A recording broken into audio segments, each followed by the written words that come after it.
Hello friends, welcome to the GS foundation. एक बार फिर से आप सभी छात्रों का स्वागत करता हूं आपके अपने यूट्यूब चैनल जीएस फाउंडेशन पर। आज के सेशन में हम लोग करने वाले हैं झारखंड का भूगोल, और झारखंड के भूगोल के साथ जो है एमसीक्यू फॉर्मेट में हम लोग कवर करने वाले हैं दोस्तों, संपूर्ण व्याख्या के साथ। और झारखंड में होने वाले सभी एग्जाम के लिए सेशन काफ़ी महत्वपूर्ण है। याद रखिएगा, मेरी झारखंड की वीडियो रोजाना शाम 7 बजे आती है, तो इसे आप रोज देखना मत भूलिएगा, है ना। तो चलिए बिना देरी के स्टार्ट करते हैं आज के सेशन को। पहला सवाल आपकी स्क्रीन पर है, कहता है कि झारखंड का दूसरा सर्वाधिक क्षेत्रफल वाला जिला कौन है। झारखंड का दूसरा सर्वाधिक क्षेत्रफल वाला जिला कौन है। दोस्तों, झारखंड की बात कर लिया जाए तो सबसे अधिक क्षेत्रफल पश्चिमी सिंहभूम का है। कितना है? 7,225 वर्ग किलोमीटर है। ठीक है। दूसरे स्थान पर गुमला का स्थान है 5,360 वर्ग किलोमीटर। तीसरे स्थान पर रांची का स्थान है, इसका क्षेत्रफल कितना है? 5,097 वर्ग किलोमीटर। राइट आंसर क्या हो जाएगा? राइट आंसर हो जाएगा गुमला क्षेत्रफल के हिसाब से दूसरे स्थान पर आता है। यदि आपसे पूछ लिया जाए कि झारखंड का सबसे छोटा जिला कौन है, याद रखिएगा रामगढ़ झारखंड का सबसे छोटा जिला है। इसका क्षेत्रफल कितना है? 1341 वर्ग किलोमीटर इसका क्षेत्रफल है। अगला सवाल कर लेते हैं। अगला है, झारखंड राज्य के लगभग कितने प्रतिशत भूभाग पर आर्कियन कालीन चट्टानों का विस्तार है। कितने प्रतिशत भूभाग पर आर्कियन कालीन चट्टानों का विस्तार है? इसका राइट आंसर हो जाएगा 90% भाग पर जो है आर्कियन कालीन चट्टानों का विस्तार है। झारखंड की चट्टानों में सबसे अधिक आर्कियन कालीन चट्टानों का विस्तार पाया जाता है दोस्तों। ठीक है। इसमें खनिज संसाधनों का काफी भंडार है, जिसके कारण आर्थिक दृष्टि से ये झारखंड की महत्वपूर्ण चट्टान है दोस्तों। इन चट्टानों में आग्नेय, अवसादी और रूपांतरित, ये तीनों प्रकार की चट्टानें पाई जाती हैं। इन चट्टानों का विस्तार कहाँ है? तो सिंहभूम, सरायकेला, सिमडेगा और दक्षिण पूर्वी झारखंड के क्षेत्रों में है। ठीक है। और इन चट्टानों को 2 भागों में बांटा गया है। एक है आर्कियन क्रम की चट्टान, और दूसरा धारवाड़ क्रम की चट्टान। चलिए अगला कर लेते हैं। अगला है, छोटा नागपुर पठार का विस्तार भारत के कौन से क्षेत्र में है। इसका राइट आंसर हो जाएगा दोस्तों उत्तरी पूर्वी भाग में है। Option A is the correct answer. ठीक है। और इसका विस्तार कहां कहां पर है? उड़ीसा, पश्चिम बंगाल, बिहार और छत्तीसगढ़ राज्य की सीमाओं तक है। छोटा नागपुर का विस्तार जो है पश्चिम बंगाल, बिहार, छत्तीसगढ़ राज्य में भी फैला हुआ है। ठीक है। छोटा नागपुर पठार का निर्माण लावा के जमाव से हुआ है। छोटा नागपुर पठार की औसत ऊंचाई कितनी है? 760 किलोमीटर इसकी ऊंचाई है। इसकी सबसे ऊंची चोटी कौन है? पारसनाथ। इसकी ऊंचाई कितनी है? 1365 मीटर है। फीट में कितनी है? 4478 फीट। ये एग्जाम में पूछा गया सवाल है दोस्तों, स्टार मार्क कर लीजिएगा। ठीक है, फीट। और यह झारखंड की सबसे ऊंची चोटी है। इसे समेद शिखर के नाम से भी जाना जाता है। समेद शिखर के नाम से भी जाना जाता है। अगला अगला है सोन नदी की लंबाई लगभग कितनी है? राइट आंसर हो जाएगा दोस्तों 784 किलोमीटर। ऑप्शन सी यहां पर सही आंसर हो जाएगा। सोन नदी निकलती कहां है दोस्तों? मैकाल पर्वत, अमरकंटक से निकलती है। और गिरती कहाँ है? तो ये गंगा में जाकर मिल जाती है। कुल लंबाई बता चुका हूँ 784 किलोमीटर है। सहायक नदियों में उत्तरी कोयल इसकी सहायक नदी है। किन किन झीलों में बहती है? पलामू और गढ़वा में बहती है। इसका उपनाम क्या है? सोनभद्र, सोनभद्र और हिरण्यवा, ठीक है, इसका उपनाम है। ठीक है, और यह झारखंड के उत्तर पश्चिम भाग से होकर गुजरती है। अगला है झारखंड राज्य की औसत वार्षिक वर्षा कितनी होती है? झारखंड राज्य में औसत वार्षिक वर्षा कितनी होती है?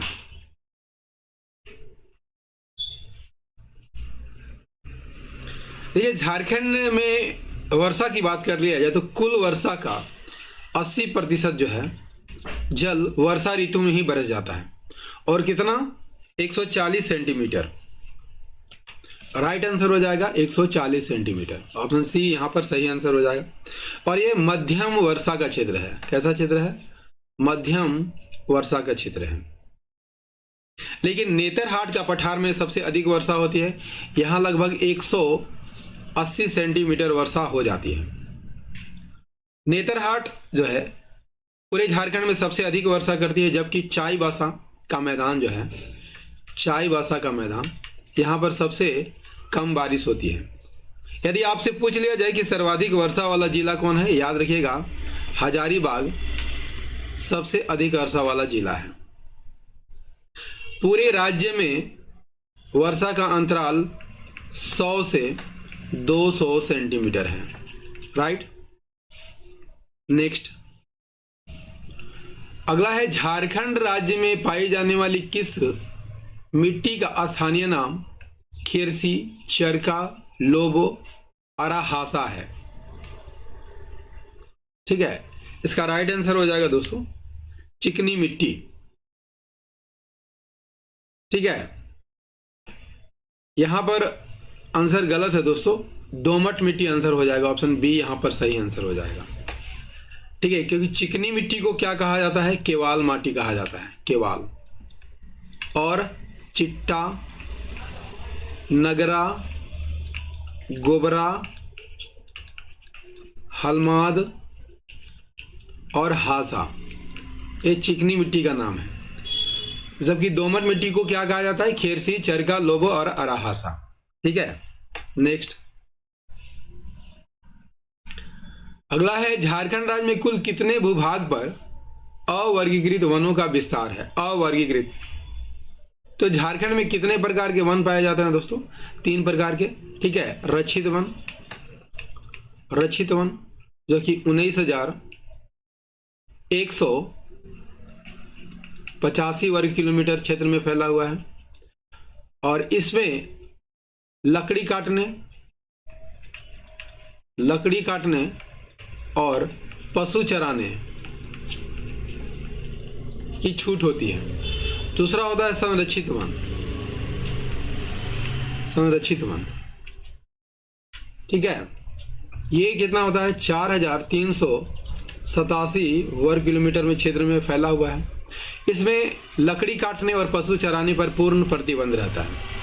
अवर्गीकृत वन किसे कहा जाता है? जो न तो रक्षित वन में आते हैं और जो न तो संरक्षित वन में आते हैं, उन वनों को क्या कहा जाता है? अवर्गीकृत वन कहा जाता है, अवर्गीकृत। और इसका विस्तार कितने किलोमीटर क्षेत्र में है? 33 वर्ग किलोमीटर क्षेत्र में है। ऑप्शन सी यहां पर सही आंसर हो जाएगा। ठीक है, और यह जो है राज्य के कुल वन क्षेत्र का कितना है? 0.14% है। यदि आपसे पूछ लिया जाए कि सबसे बड़ा अवर्गीकृत वन किस जिले में है, याद रखिएगा साहेबगंज जिले में है। साहेबगंज जिले में सबसे अधिक अवर्गीकृत वन है। इसके बाद पश्चिमी सिंहभूम, दुमका, हजारीबाग का स्थान है। राइट।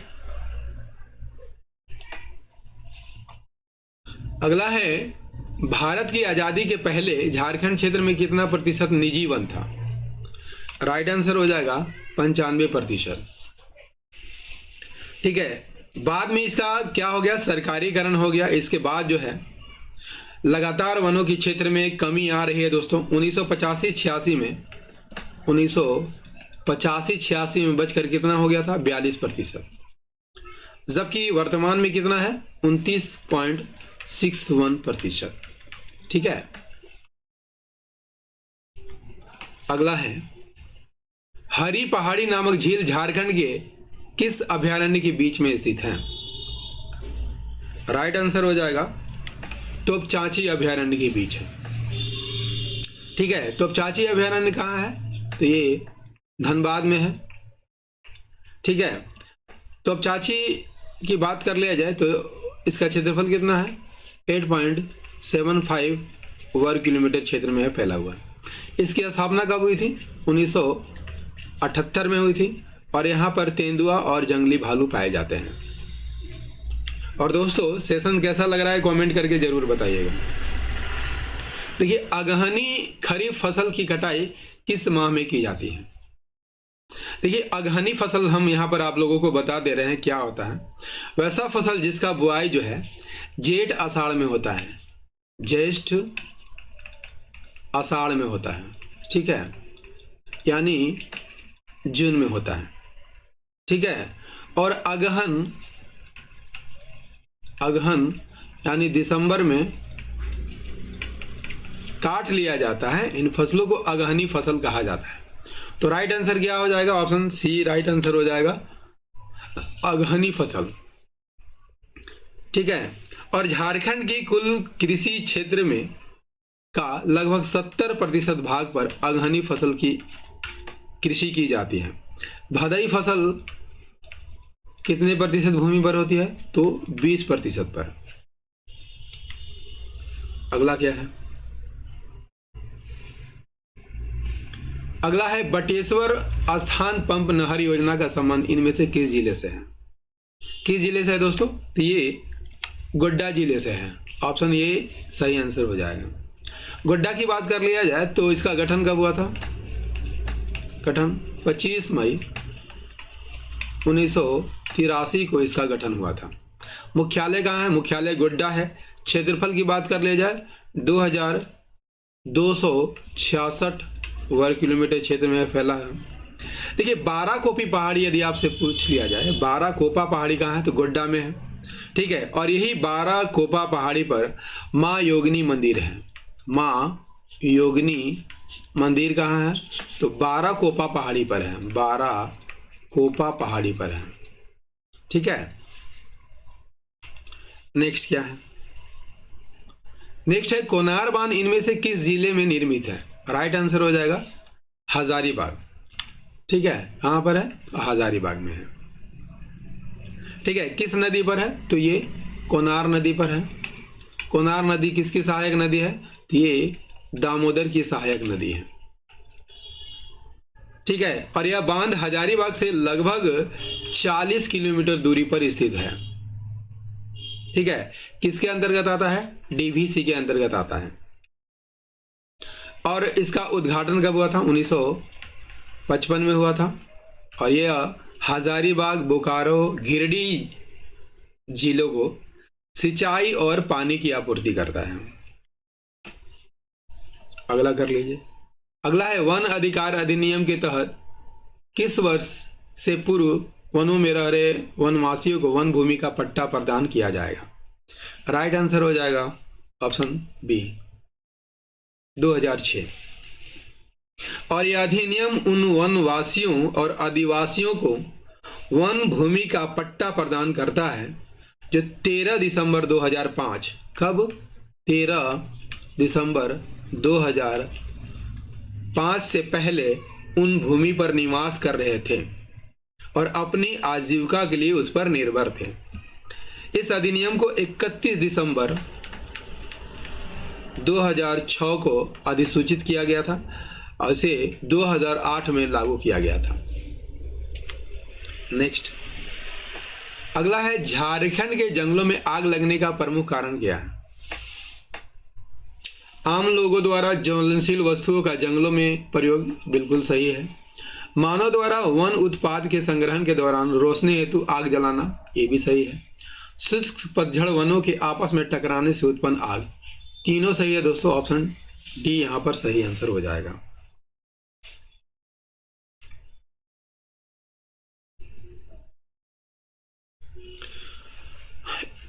अगला है झारखंड राज्य का न्यूनतम क्षेत्रफल वाला जिला कौन है? तो पहले ही क्वेश्चन में बता चुका हूं दोस्तों, रामगढ़ है। Option A is the correct answer. Ramgarh का क्षेत्रफल कितना है? 1341 वर्ग किलोमीटर। दूसरा सबसे छोटा जिला कौन है? लोहरदग्गा है, लोहरदग्गा, और इसका क्षेत्रफल कितना है? 1502 वर्ग किलोमीटर। और तीसरे नंबर पर पाकुड़ है, इसका क्षेत्रफल कितना है? 1801 वर्ग किलोमीटर। दोस्तों, झारखंड के भूगोल का ये सेशन आपको कैसा लगा? उम्मीद करता हूँ दोस्तों काफ़ी अच्छा लगा होगा। यदि सेशन पसंद आया हो लाइक कीजिएगा, अपने दोस्तों के साथ शेयर कीजिएगा, और यदि आप भी इस चैनल पर नए हैं और अभी तक चैनल को सब्सक्राइब नहीं किया है, जरूर सब्सक्राइब कर लीजिएगा, बेल आइकन को प्रेस कर लीजिएगा। तो मिलते हैं अगले सेशन में, तब तक के लिए जय हिंद, धन्यवाद।